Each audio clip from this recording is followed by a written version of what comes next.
ایک ہمارے ساتھ بات کریں گے. السلام علیکم. وعلیکم السلام. جناب کون صاحب بات کر رہے ہیں؟ جی میرا نام احمد ہے, کراچی سے. جی احمد فرمائیے. میرا سوال یوسف صاحب سے ہے. جی جیسے نے کہا تھا کہ یہ 4 کتابیں مختلف پیغمبروں پہ نازل ہوئی ہیں, جی تو یہ کیا یہ وضاحت کر سکتے ہیں کہ قرآن سے کہ یہ 4 کتابیں کب نازل ہوئی, کیسے, اور قرآن کی آیتیں بتائیں ذرا کہ یہ ایک ایک پیغمبر پر نازل ہوئی ہیں. اچھا ایوب صاحب, میرے خیال میں یہ آپ سے نام انہوں نے مسٹیکن ان کا لیا ہے کیونکہ آپ ریفرنسز دے رہے تھے.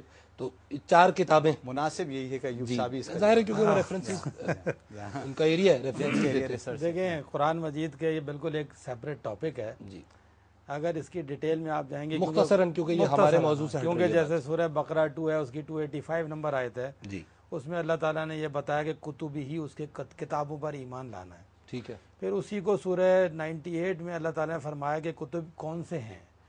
اللہ تعالیٰ فرماتے ہیں, اچھا یعنی میں کیونکہ اس کو ہمارے پاس وقت ختم ہو رہا ہے, قرآن میں یہ ریفرنسز موجود ہیں, ریفرنسز ہیں, لیکن اس کو اللہ تعالیٰ نے کچھ ایسے ایکسپلین کیا ہے جو کہ ہمارے باپ دادا ہمیں جس طرح بتاتے آ رہے ہیں, جس سے ہم کنفیوز ہو رہے ہیں, جی اس کو اللہ تعالیٰ نے اپنی اس کتاب کے اندر سب کے سب کو جمع کر لیا ہے. ٹھیک ہے. اور اس کو جمع کر کے اللہ تعالیٰ نے یہ بات سمجھائی ہے کہ رسول من اللہ, رسول اللہ کی طرف سے, یتلو صحفا مطہرہ, وہ صحیفے پاک تلاوت کرتا ہے, فیہا, اس میں کتب قیمہ, اس میں قیمتی کتابیں ہیں. اچھا میں احمد کے لیے, کیونکہ یہ ینگ کالر تھے ہمارے, میں یہ چاہوں گا کہ کیونکہ یہ ایک الگ ٹاپک ہے, پروگرام کے بعد اگر آپ چاہیں تو اسی اسٹوڈیو میں آپ کال کر کے, اور میں ایوب صاحب آپ ڈائریکٹلی ان کو یہ کنوے کر دیجئے کیونکہ وقت ختم ہو رہا ہے.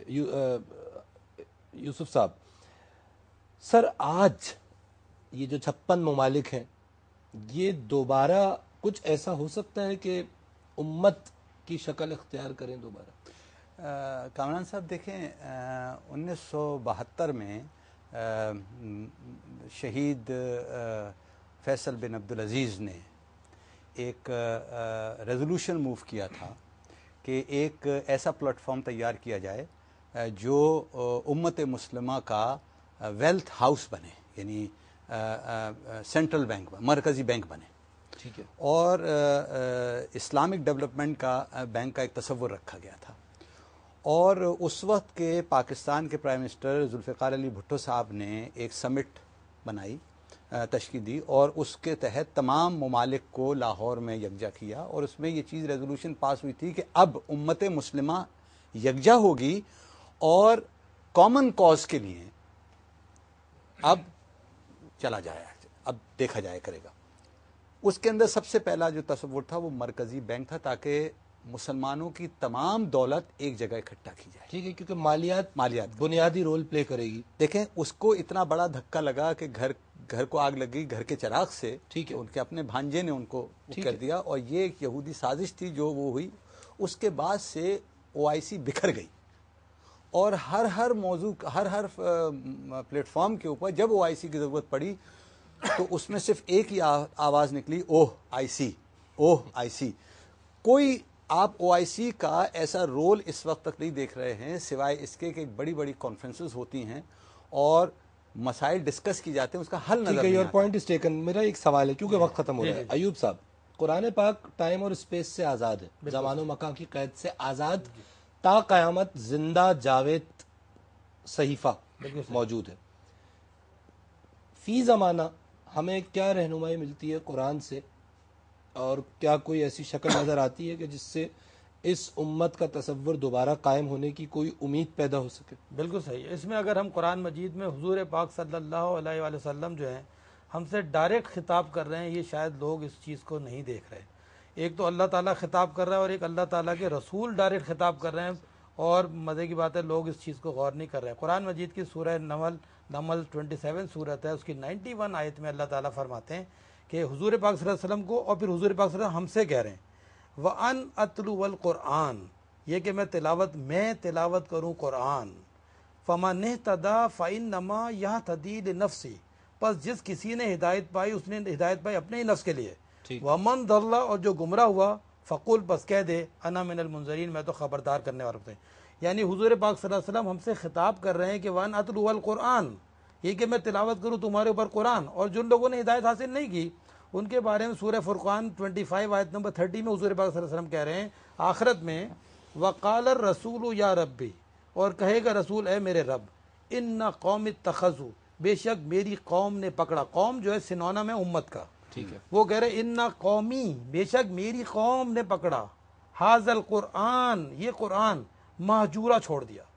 اب آپ دیکھیں کتنی بڑی شکایت کر رہے ہیں، کیونکہ انہوں نے کہا تھا ون اتلو والقرآن، یہ کہ میں تلاوت کروں قرآن، آپ ہدایت حاصل کرو۔ ٹھیک ہے، لوگوں نے ہدایت جنہوں نے حاصل نہیں کی ٹھیک ہے، تو انہوں نے ان کی شکایت کی آخرت میں۔ یعنی نقطہ یہ ہے کہ قرآن کو ہاتھ میں صرف لینا کافی نہیں ہے، اس قرآن پہ- سے استفادہ۔ اور جو آپ نے 400 سال پرانے لوگوں کی بات کی، اس کی بنیادی وجہ کیا تھی؟ کیونکہ سورہ رات میں لکھا ہوا ہے 13 سورت 11 نمبر آئے میں تھے۔ ایک کال لے لوں کیونکہ یہ وقت ختم ہو رہا ہے، شاید کالز بھی ہم آخری لے رہے ہیں۔ السلام علیکم۔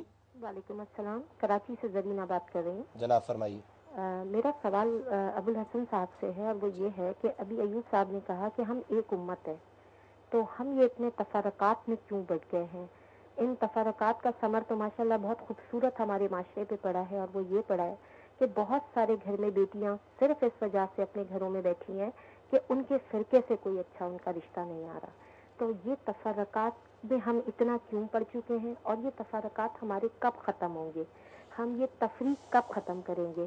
اور دوسرا سوال میرا یہ ہے کہ ہم لوگ جب بات کرتے ہیں امہ کی، تو ہم امہ متفق کس چیز سے ہوں گے، اور وہ کون سا ایسا کام ہوگا کہ جس سے ہم متفق ہوں گے؟ اور دوسری چیز یہ کہ ابھی انہوں نے ایک بات کی کہ ہم سازشی عناصر، ہم سازشوں میں آ جاتے ہیں، تو مسلمان کی ایسی کیا کمزوری ہے، وہ کون سی کمزوری ویکنیس ہے کہ جس سے مسلمان اتنی جلدی بہک جاتا ہے اور سازشوں میں آ جاتا ہے، اور اتنی جلدی جو ہے وہ اپنے آپ کو سرنڈر کر تھینک یو دیتا ہے؟ Very much for calling. اور میں یہ کہنا چاہوں گا آپ سے کہ یہ جو آپ کے دونوں سوال ہیں یہ پورا ٹاپک ہے، اور میں آپ سے وعدہ کرتا ہوں کہ انشاءاللہ ود ان اے منتھ اور سو ہم ان دونوں موضوعات پر پروگرام کریں گے۔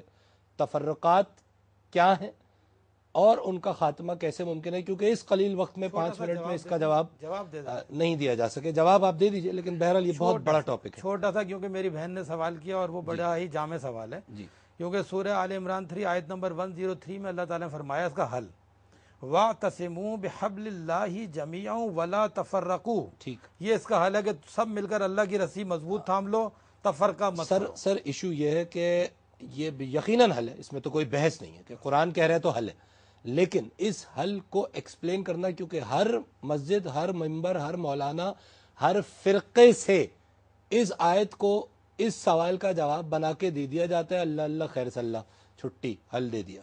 معذرت کے ساتھ حل بالکل ہے، اس حل کی آج مینیفیسٹیشن کیسے ہوگی آج کے دور میں، ان کا سوال یہ ہے۔ اس کے اثرات جو امپلیمنٹیشن بات کی تھی کہ آپ کوئی بھی مکتبہ فکر سے ہوں، اگر عوام کو اس کے اوپر نیگیٹو ایفیکٹ آ رہا ہے جی، یا عوام پہ اس کا پازیٹیو ایفیکٹ آ رہا ہے، بنیادی سوال یہ ہے کہ وہ کیا چیز ہے۔ دیکھیں انہوں نے کہا تھا آپس میں بھی بات کر لیں، اب میں آخر میں یہ ان کی سنت پوری کر دیتا ہوں۔ بنیادی چیز ہے کہ آپ اس کو غور کریں کہ اگر فرض کیا اللہ کہہ رہا ہے اللہ کی رسی مضبوط اچھا تھام وقت لو، ختم ہو رہا ہے سر، میں اس لیے کہ میں صرف یہ جاننا چاہ رہا ہوں آپ تینوں حضرات کی رائے کہ کیا آج جس طرح ڈاکٹر صاحب نے تو ایک بات کہہ دی کہ ایک ایفرٹ ہوا، اور وہ ہم اگر کانسپریسی تھیوری میں جائے بغیر یہ کہیں کہ جی وہ ایفرٹ کیوں فیل ہوا، اس کیوں کے تو درجنوں جواب ہیں، اور وہ درجنوں جواب مختلف لوگوں کے، مختلف معاشروں کے، مختلف تہذیبوں کے انٹلیکچوئل لیول سے کہیں نہ کہیں تصادم ضرور اختیار کریں گے بغیر اس میں جائے ہوئے۔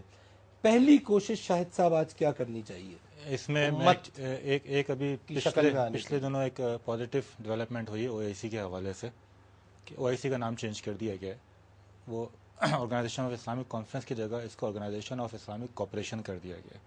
اچھا، اب اس کے پیچھے کیا نام چینج کرنا کافی نہیں، نام چینج کرنا کافی نہیں ہے، لیکن اگر اس کے پیچھے وہی روح ہے جو اس کے نام سے ظاہر ہو رہی ہے کہ کانفرنس اور کوآپریشن میں فرق یہ ہے کہ کانفرنس کا مطلب تھا گفتن چنیدم برخاستن، نہیں تو یہ ایسا تو نہیں کہ کیونکہ عرب اپ رائزنگ سی این این اور بی بی سی بہت دکھا رہے نہیں، ہیں یہ تو تو عربز کو احساس ہوا ہو؟ نہیں، میں اس وقت کوئی بہت زیادہ ایکسپیکٹیشن نہیں رکھ رہا، کوئی زیادہ پر امید نہیں ہوں، لیکن میں صرف یہ بتانا چاہ رہا ہوں کہ یہ ایک کوئی ہلچل ہے، ایک ہلچل مچی ہے، اور یہ کہ یہ ایک ڈیولپمنٹ حکمرانوں کی گدیاں کھسک رہی سر، ہلچل تو ہوگی نہیں بالکل، لیکن یہ کہ اس چیز کو آگے اگر بڑھایا جاتا ہے ٹھیک ہے، اور اگر واقعی کوآپریٹ کیا جاتا ہے، کیونکہ کوآپریشن کی ضرورت ہے اور کوآپریشن پریکٹیکل چیزوں سے ہوتا ہے، ٹھیک ہے، اگر عملی اقدامات کیے جاتے ہیں جیسا مہاتما محمد صاحب نے کچھ کوشش کی تھی جی، اور آج بھی وہ کوششیں جاری ہیں، مختلف اور ممالک سے بھی سربراہان مملکت کوشش کر رہے ہیں، ایک کرنسی کی بات ہو رہی ہے اور ٹو بگن وتھ 4 یا 5 ملکوں پہ مشتمل کرنسی کی بات ہو رہی ہے، اور تو اگر معاشی حوالوں سے، تجارتی حوالوں سے یہ پیش رفت ہوتی ہے تو یقیناً ایک امت کے ثمرات مسلمانوں کے، عام مسلمانوں تک پہنچیں گے. ویسا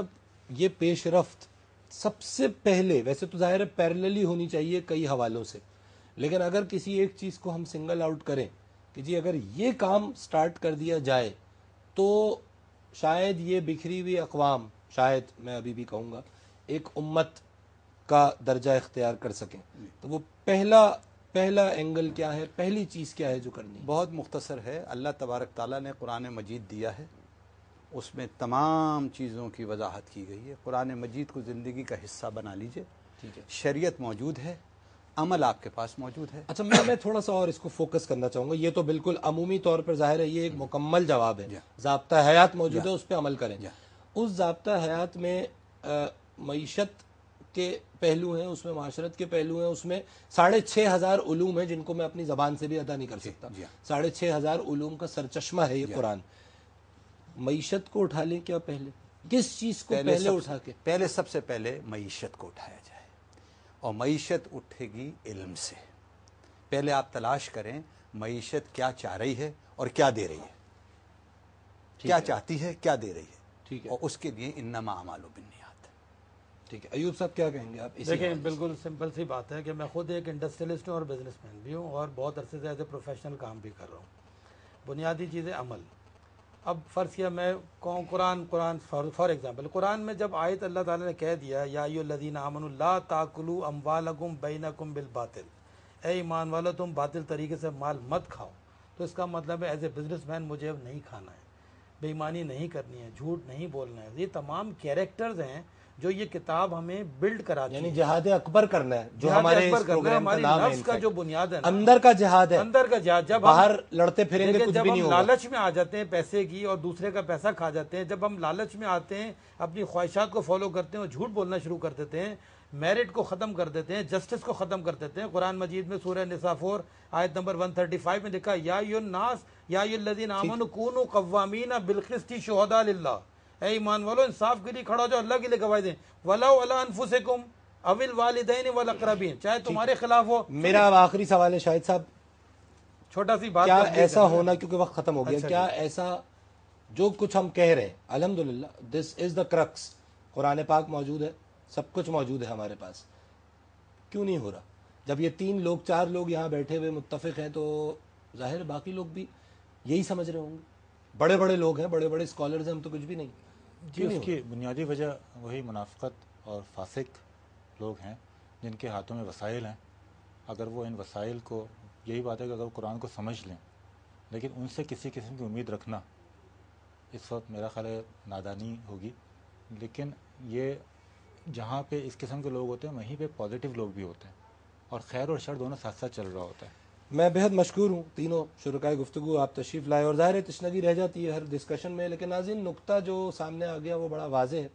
وہ یہ کہ امت فزیکلی، ٹیکنیکلی، تھیوریٹیکلی موجود ہے، لیکن اس امت کا ہونا نہ ہونے کے برابر ہے کہ جس امت میں بحیثیت امت اس کے ثمرات، اس امت کی جو اچیومنٹس ہیں وہ عام عوام تک نہ پہنچ رہی ہوں، تو وہ عام عوام چاہے وہ پاکستان کے ہوں چاہے دنیا کے کسی اور ملک کے ہوں، ان کا اعتبار اٹھ جائے گا کسی ایسی فلسفی سے کہ جو الٹیمیٹلی منتہج ہوتی ہے امت کے فلسفے پہ.